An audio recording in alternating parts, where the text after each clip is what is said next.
धरती तल पर मानव जीवन की महिमा सभी शास्त्रों में गाई। रात दिन पंक्ति को दोहराते दोहराते वो चौपाई जो है घिस गई है। चौपाई है बड़े भाग्य मानुष तन पावा।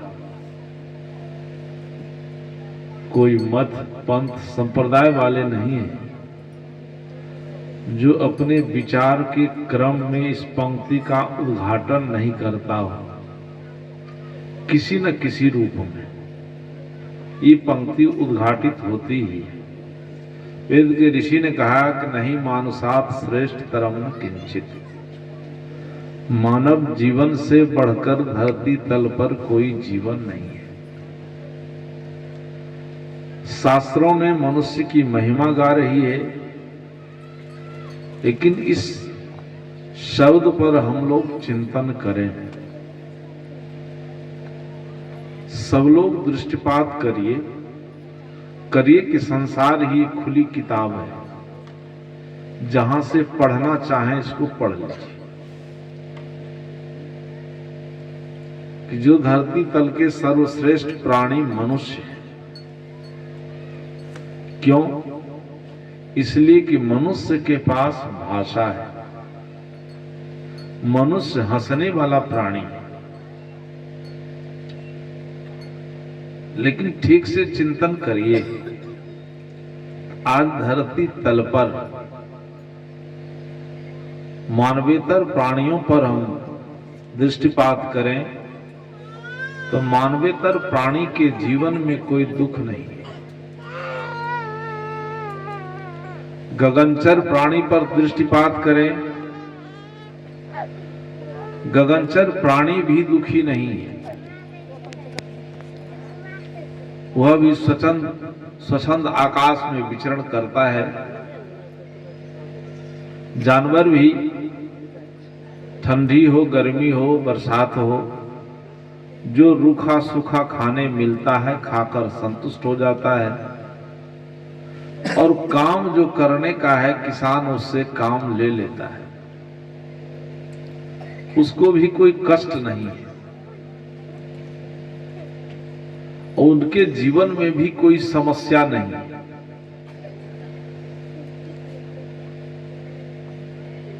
इसलिए उनके लिए कोई समूह नहीं है, कोई समाज नहीं है, उसके लिए कोई न्याय व्यवस्था नहीं है।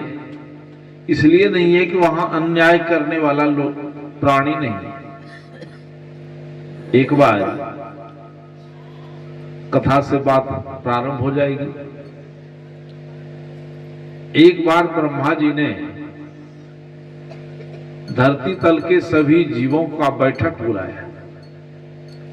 धरती तल पर जितने जीव हैं, लोग कहता है 84 लाख, सभी जीवों को आमंत्रित किया और आमंत्रित करके बैठक बुलाया। धरती तल के सभी जीव चले आए। जब सब आ गया, ब्रह्मा जी ने अपना प्रस्ताव दिया कि धरती तल के जितने जीव हैं,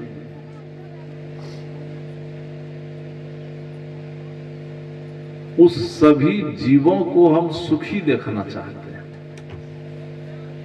उन सबको प्रसन्न देखना चाहते हैं। उनके जीवन में कोई दुख नहीं हो, ये सी मेरी इच्छा है। गौर करिएगा। जैसे प्रस्ताव रखे ब्रह्मा जी, तो एक जलचर प्राणी खड़ा हो गया। जलचर माने जल में रहने वाला जीव खड़ा हो गया। कहा ब्रह्मा जी हाथ जोड़कर कि आप तो सृष्टि करता है, प्रस्ताव भी आपका बहुत बढ़िया है।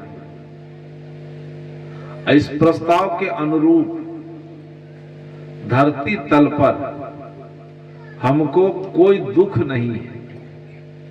आप हमको जहां भेज दिए हैं, जिस पानी में हमारी सृष्टि किए हैं, आहार के लिए भी हमको बाहर नहीं भटकना पड़ता है। और जिस पानी में हमको भेजे हैं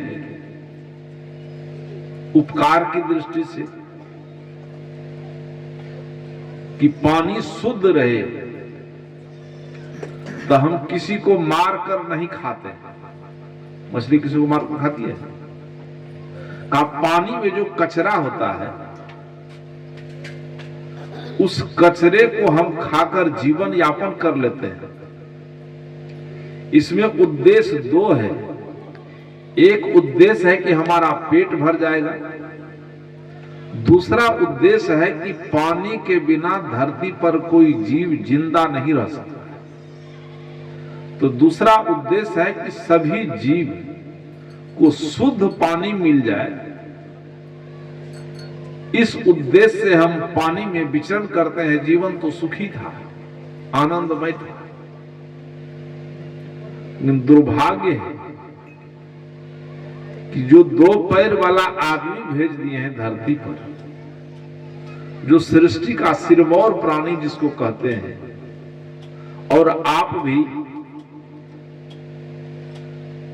कहे थे कि जितने जीवों की हमने रचना की है, सृष्टि की है, हम उससे उतना संतुष्ट नहीं थे जितना संतुष्ट की मनुष्य की सृष्टि करके हम हैं।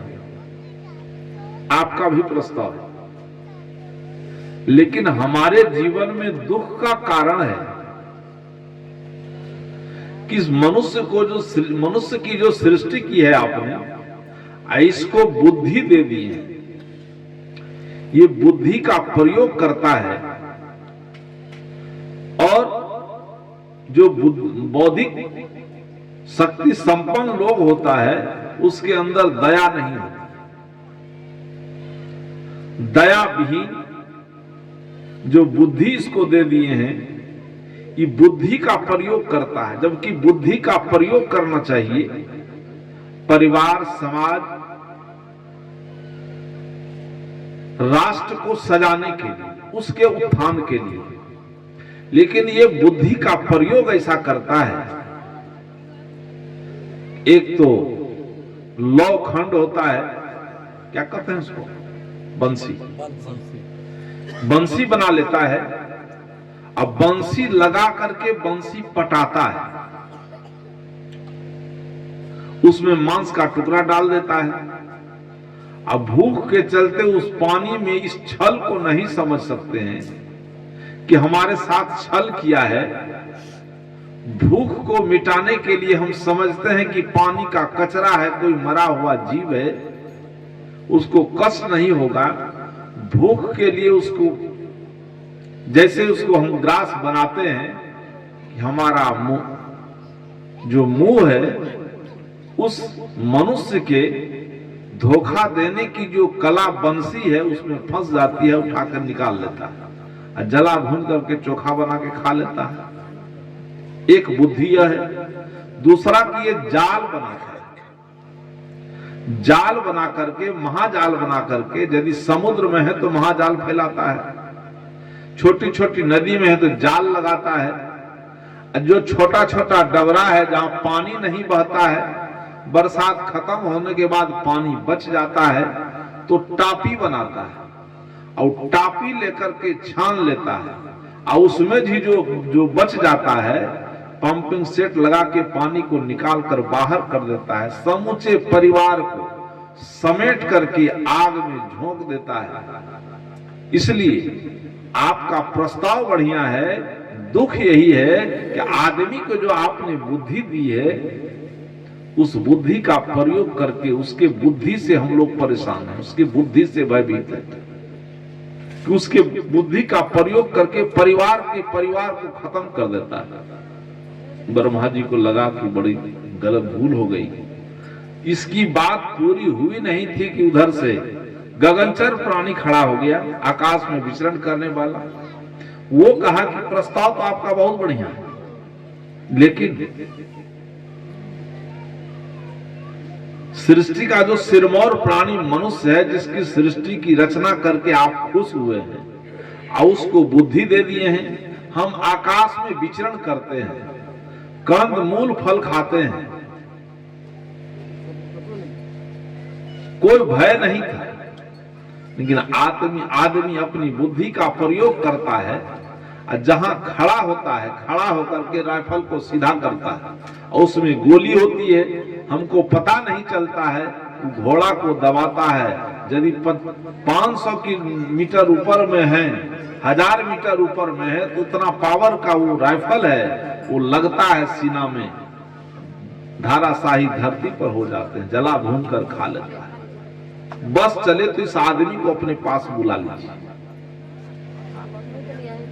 जानवर से पूछा, थलचर प्राणी में जो चौपाया जानवर है, उससे पूछा, गाय से, बकरी से, वो भी कहा कि हमको भी कोई दुख नहीं है। सड़क पर जो दूब उगता है, आर पर जो घास है, वही घास खा करके हम जी लेते हैं, कोई दुख नहीं था। लेकिन आदमी को जीवा स्वाद हो गया, जीवा स्वाद का जो आदि हो गया है, ये बुद्धि का प्रयोग करके अब बांट लिया है। हिंदू और मुसलमान गाय बकरी दोनों खाता है और हिंदू बकरी को खाता है, हमको खा जाता है परिवार का परिवार। यदि बस चले तो आदमी को अपने पास बुला लीजिए। ब्रह्मा जी ने सोचा कि आज ऐसी सृष्टि में ऐसी रचना हमने कर दी कि सबसे बड़ा उपद्रवी आदमी हो गया है। आज यदि इसको अपने पास बुला लेंगे तो हमारा भी गद्दी खतरे में हो जाएगा। कहा हमारा भी गद्दी खतरा में पड़ जाएगा, इसलिए तुम जैसे हो वैसे रहो। आदमी से पूछिए, आदमी से पूछिए। जानवर कहा कि हमको आदमी से भय है, गगनचर प्राणी कह रहा है कि हमको आदमी से भय है। ये आदमी से पूछिए किससे भय है? बाघ से, सिंह से? बाघ, सिंह, सियार है, जंगल है? अब जंगल तो खत्म हो गया। किससे भय है? आदमी से भय। और आदमी से पूछे तो एक भय नहीं, मैंने कहा कि आदमी का जीवन समस्याओं का समाहार है, समस्याओं से भरा हुआ है। सुन चुके हैं कि माता पिता ने जन्म दिया है, पाला है, पोसा है, कर्तव्य है कि नहीं? जिस माता पिता ने जन्म दिया, पाला, पोसा, कितना बड़ा अरमान रहा होगा। एक मां 4 बच्चे को जन्म देती है, गरीब है, खुरपी चला करके, मजदूरी करके 4 बच्चे को जन्म देती है, दे करके पाल लेती है। सही है कि नहीं? एक माता पिता 4 बच्चे को जन्म दे करके, पाल करके उसको बड़ा कर देती है। सुन रहे थे ज्ञानेश्वरी जी से कि जब बच्चा थे हम तो क्या कहते थे? मां हमारी है, ये पिताजी हमारे हैं। झगड़ा करते थे आपस में चारों भाई बहन, ये हमारी है, हमारा, मां हमारी, हमारी, झगड़ा होता था। जैसे जैसे बौद्धिक शक्ति विकसित होती गई, वैसे वैसे हमारा का संस्कार तिरोहित होता चला गया। आज दुख की बात है, और जो बूढ़े लोग हैं प्रसन्न हो जाइएगा। अभी मैं समाचार पत्र पढ़ रहा था, 2025 में एक नया कानून आ गया है। अब भारत सरकार को बाध्य होकर के बनाना पड़ा। वो नया कानून आ गया है कि अब माता पिता के संपत्ति का हकदार संतति नहीं होगा, और यदि होगा तो उसके लिए 4 नियम है। पहला नियम है कि 5 वर्ष का सर्टिफिकेट चाहिए उसको माता पिता से। माता पिता से सर्टिफिकेट मिलेगा कि हम 5 साल से हमारा बेटा सेवा कर रहा है, हमारी बेटी कर रही है, तभी उस संपत्ति में उसको हक मिलेगा। अब पहले जो बेटा संपत्ति बेच लेता था जाके, बाप बूढ़ा हो गया, अब नहीं होगा। अब वहां बाप का सर्टिफिकेट चाहिए रजिस्ट्री ऑफिस में, और नहीं तो बाप स्वतंत्र है, माँ स्वतंत्र है। अब सब लोग जो बेटा हो सावधान हो जाओ, ये नई बात आ गई है। नई बात नहीं है, भारतीय संविधान। अब यहां रोने की बात है कि जिस भारतीय संविधान का आदर्श था, प्रातः काल उठकर रघुनाथा, मातु पिता गुरु नावहि माथा, चार पदार्थ करतल ताके, जे प्रिय पितु मातु प्राण सम जाके। जिस भारतीय संस्कृति का सामाजिक पारिवारिक ऐसा आदर्श रहा हो, उस देश में आज नया कानून लाना पड़े, नया विधेयक लाना पड़े, दुख है कि नहीं? क्यों दुख है? दुख इसलिए है, दुख का कारण है कि हमको जहां बैठना चाहिए, जिस संघ में बैठना चाहिए, वो संघ ठीक नहीं है, वो संघ गलत है। कबीर साहब ने कहा कि संघ को ठीक करो, जब तक संघ ठीक नहीं होगा तब तक हमारा संस्कार ठीक नहीं हो सकता, तब तक हमारा चिंतन सही नहीं हो सकता है, तब तक हमारा वचन सही नहीं हो सकता है। तो संघ हमारा विकृत हो गया। कबीर साहब ने कहा किसका संग करो? तो संगति कीजय साधु की, हरे और की व्याध, ओछी संगति कुर की आठों पहर उपाध। संग तो हम रात दिन कर, मनुष्य जन्म लेता है संग में, पलता है बढ़ता है संग में।